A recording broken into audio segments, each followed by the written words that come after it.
Hello mga Kayamers, for today's video ay isi-share ko na yung mga naging ganap last year sa PSP ng aking anak na ginanap sa Agape Ecumenical School. So let's go!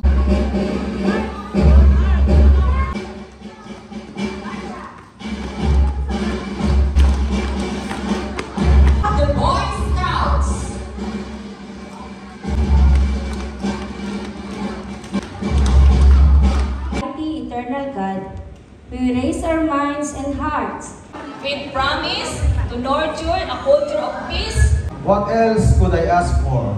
Now, ang unang binigyan dito ng mga basbas at ang nag-pledge ay ang Girl Scout. Grabe, nakaka-proud din tong mga batang to.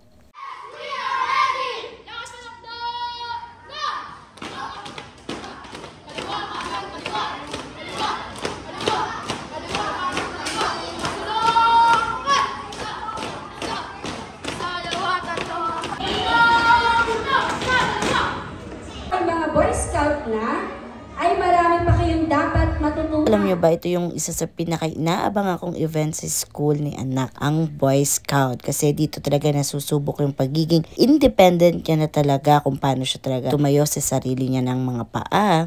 Nakaka-proud siya kasi kaya niya na talagang dalhin ang kanyang sarili.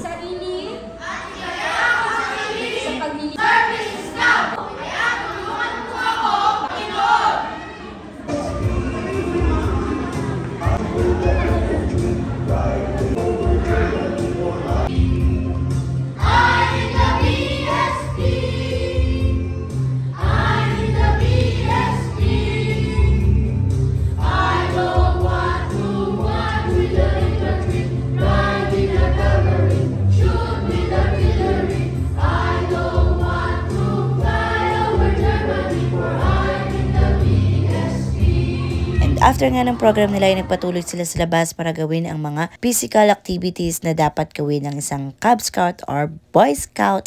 And ayan na, grabe. Super nakaka-proud tong mga batang to kasi game na game sila kahit nahihirapan. At isa pa dito ay yung sportsmanship nila andoon. Manalo matalo, nakangiti pa rin talaga sila.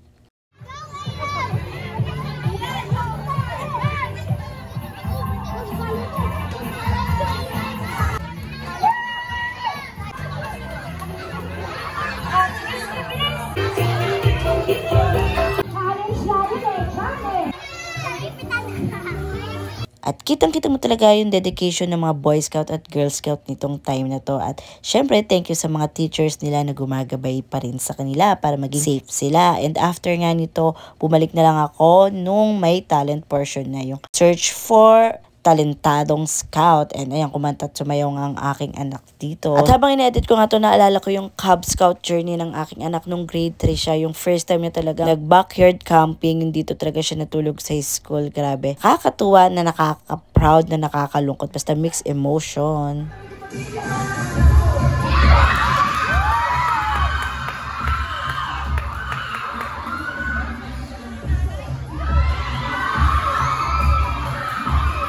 Ayun lang mga Kayamers, I hope you like this video. See you on the next. Bye-bye. Thank you for watching.